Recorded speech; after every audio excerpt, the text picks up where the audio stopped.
Mr President. I want to firstly join the many members who have already thanked Bert Lange for his hard work on this report. There is a view in some quarters, inside and outside this House, that our handling of TTIP has not been our finest hour. I beg to differ. I think Parliament has fulfilled exactly the role that it should play. The rapporteur has performed a Herculean task in bringing together competing and sometimes contradictory views on a wide range of sensitive and emotive issues. And in my view, and in the view of my group, if this report is adopted by Parliament, it will provide an excellent blueprint for a progressive TTIP that not only creates jobs but protects public services, the right to regulate and defends labour and environmental standards. And even on the most sensitive issue, ISDS, we have made progress.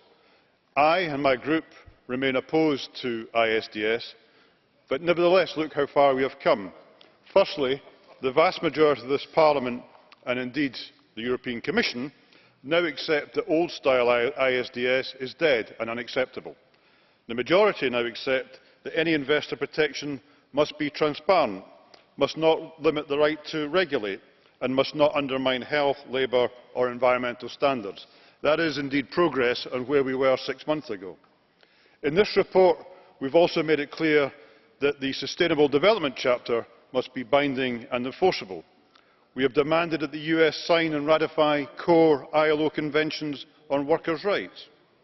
With this report, we are also demanding very clearly and explicitly the full exemption of public services from the deal, regardless of how they are financed, and, as the rapporteur has said, that includes health care, education and water. We also acknowledge that TTIP is an opportunity to help set global standards.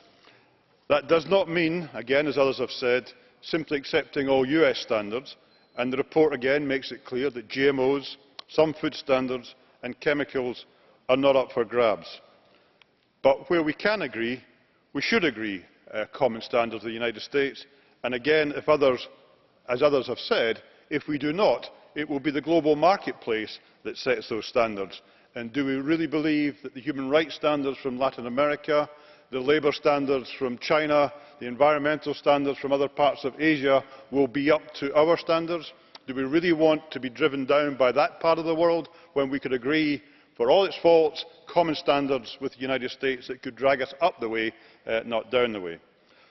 My group has been explicit since the outset of the TTIP debate that we want a good TTIP, but that we are ready to reject a bad TTIP.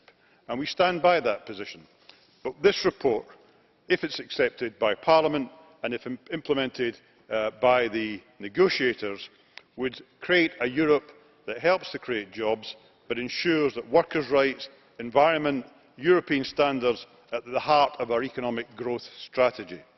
Commissioner, my recommendation to you would be, if Parliament adopts this report tomorrow, make sure your chief negotiator keeps it in his top pocket and refers to it every day during the negotiations. Thank you very much.